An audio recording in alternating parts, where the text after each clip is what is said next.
Good morning. Thank you very much for your time this morning. I've been briefed on 12 minutes.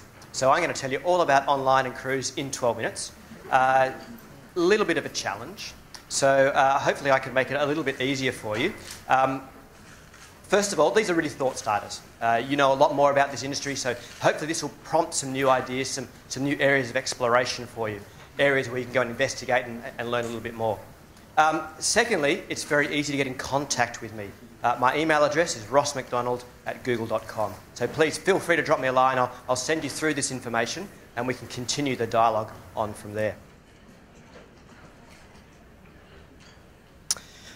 We've already heard a lot this morning about how cruises are growing, and no surprise, that's what we see in our search queries. So every time somebody does a search into Google, whether they search for Paris Hilton or Britney Spears or Concordia Cruises, whatever it might be, we tick that off and we apportion it to a category. We say it's a retail category, it's a financial category, it's travel, it's airlines, or it's cruises. Year on year, and this has in fact been a trend for the last couple of years, cruises are very clearly the fastest growing sector of searches within Google. So you see overall travel and tourism about 15% for the calendar year of 2013 over 2012. That sort of sets the benchmark, and that's all hotels, all airlines, millions and millions and millions and millions and millions of queries every day. But cruises are amongst the fastest growing of that section. And what that tells us is that Australians, and these are all Australians searching, are eager to learn more. They're eager to learn more about this experience, eager to learn more about what a cruise can mean for them. And that's your opportunity, is to connect, therefore, with those people who are doing this more and more and more often. You guys know about cruise season. The good news is cruise season happens online as well. Okay, these aren't new and different and strange people searching online. They're exactly the people who are already walking through your door. And so what they do online is exactly what they do offline. When they start to think about particular cruises, particular holidays, particular seasonal destinations or seasonal activities, they turn online to help answer their questions. So you can see there year on year, what we have at the bottom here is numbers of weeks across the year. So week number 1 is the first week of January and so on. And what you can see is that nice seasonal pattern. Growth year on year, each year that the line gets higher as we grow, but also that seasonality ramping up from October through into that sort of January period and then back down a little bit quieter in winter. You'll see last year we had a bit of a spike in week 38. Week 38, for those of you who aren't quite familiar with the Gregorian calendar, is the second week of September. Anybody like to hazard a guess on what happened in the second week of September and why we had this sudden spike in cruises?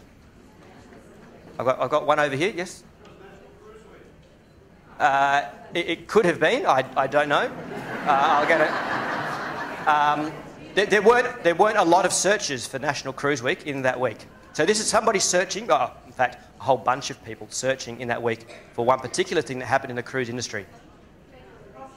Federal election, yeah, we don't count that as a cruise query. We count that as a political query, but yes, there were certainly a lot of queries then.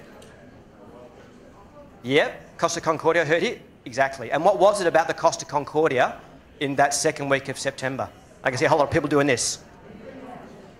Yeah, so it was righted in that particular week. Now, that's a really good indication of why people search. Okay, so every time you do a leaflet drop in your local area, every time one of your brands does a TV campaign, every time there's a news article about something happening with cruises, that creates consumer interest. And then people go online to find out more information.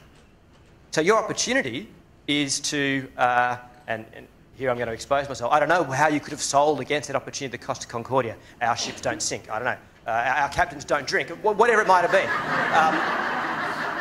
But there's some opportunity there for you to come and say, how can I be relevant to that particular experience? And this happens every week at a much smaller level. We don't often get a big spike like that you can pick so easily. Maybe you can work on National Cruise Week and see how you can get that to be a bigger spike for 2014. But that really reflects consumer behaviour. They're interested, they go online, they want to learn more. All right, quick survey. Who here has used a laptop computer and has one at home? Right, keep your hand up, please. Keep your hand up if you also have a smartphone, if you have a phone like an iPhone or an Android that can get onto the internet. All right, everyone's still got their hands up. Hands up if you have a tablet, like an iPad or, again, an Android tablet. All right, a few hands going down. Do you think these things have become important in the travel shopping experience? All right, so let me share you what we see. In late 2012, so even these numbers are a little bit out of date, what we did is we tracked for the travel sector, and we did this with Nielsen, we tracked for the travel sector, for those people who made a purchase online, how did they start that journey? Okay, so the very top line, the red line, 46% of people started their online travel purchase journey on a smartphone.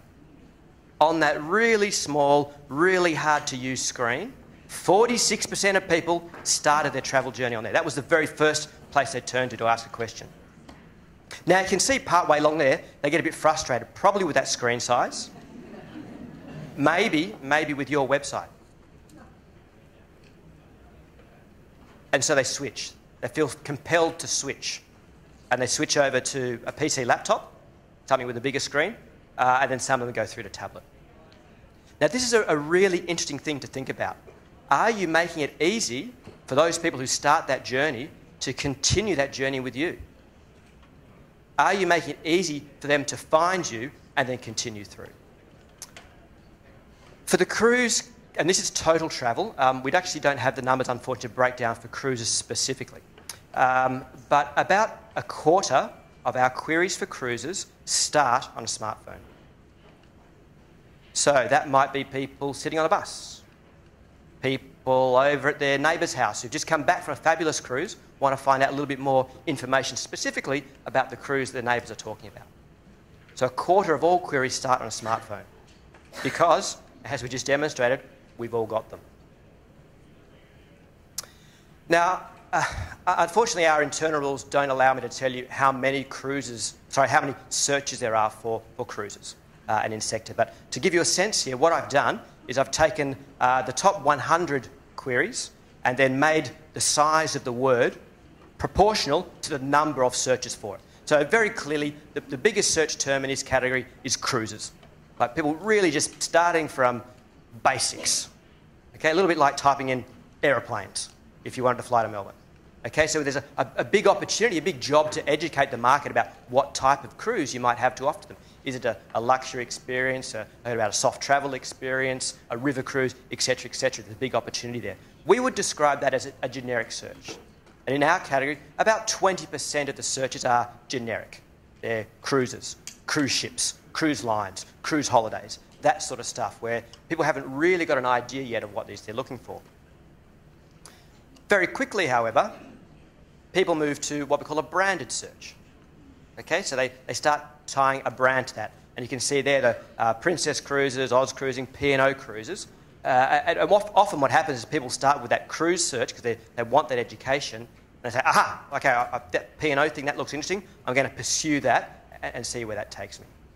And in our category, branded searches are about, and it differs week on week and month on month and so on, but round numbers, about 50%. So about half the queries have a brand associated with them, brand attached to them. Destinations, really important. Now, destination is a bit of a tricky one. For example, Cruises Australia, do we call that generic or destination? Not sure, it's both. And that's why, again, it's your opportunity to be relevant to that person and say, hey, I've got the best cruises in Australia or for Australia or to Australia or whatever it might be. So making sure that when people have an idea of where they want to go, you're able to tell them. And there's about 20% of our searches are destination, or very clearly a destination base. So generics 20%, brands about 50, destinations about 10. And then finally, specific ship names. And I think this is where I would expect more and more interest to come from as we get more and more ships arising, as there's more and more awareness of particular vessels, hopefully not the Costa Concordia so much anymore, but you'll end up with more and more searches for specific ships. I think these will become almost like a sub-brand. All right, so I've got my warning bell, so let me just rattle through these ones then. What are Australian searchers looking for more and more often? Here we have mapped over time, month on month, destinations. So a bit of interest in Asia at the bottom line, Caribbean in the yellow line, What's recently happened is this real flick into cheaper value package style searches. That's that red line, which has recently overtaken Australia. Now, I don't know why it is that people are doing this more often. Often in categories it's exchange rate driven in travel, so there may have been something about the pricing that changed around that time. It may have been an overall economic situation that people are feeling. But really interesting information here for those of you who control pricing and product. Okay, how do you capture that? People are looking for this more and more often. How are you going to be there to help them find it and help them find it with what you have to offer? So we talked a lot about how people start their travel journey with search, with online, with looking for different options. What I wanted to compare and contrast here, on your left-hand side is cruises, on the right-hand side, total travel. Now, the biggest blue bar there at 41%, that's people who start their research online and don't go any further. They don't seek a quote, they don't make a purchase. But 41% of people in the cruises in the cruise sector who make and ultimately make a purchase have started that journey online. That's twice as much as standard travel. And what's really interesting then is the people who then progress to actually ask for a quote. We've got 45% of people who ultimately make a purchase have asked for a quote online. And then we have this huge cliff that drops off to 14%. 14% actually go through and make their booking online. Now, you're consumers, you've just told me you've got laptops and tablets and mobile phones. Why don't you make the purchase online for something? Is it because it's a bit hard? Because it's a bit tricky? Can't get the information you want? Can't see it on that screen size? There's a whole bunch of different reasons. But the big prize there, check out the travel on the right-hand side for total travel, 44%. The prize there is how do you make it easier to get closer and closer and closer to purchase with you? Press this button, call our operator now. Press this button, find our store location. Press this button, let us come around and see you and treat you out to do whatever it might be as part of your offering. So the opportunity is to close that gap. This tells me that Australians want to do it. They're just not being given the tools to do so. In fact, as part of this survey, we asked the question, if you could book online, would you? And those people who had booked a cruise, 77% of them said, if I could book online, I would. So if you're not out there giving them the option, someone else will. All right, I won't spend too long time on this one. As people get more and more used to travel and using online tools, they become more and more used to using online tools to book other things around their cruise, whether it be the domestic airlines, domestic flights they need to book, hotel rooms, etc., etc. So let me leave you there. Summary, rossmcdonald@google.com. I'll email it through to you, and I'll pass over, I think, to Martin and Caroline. Thank you.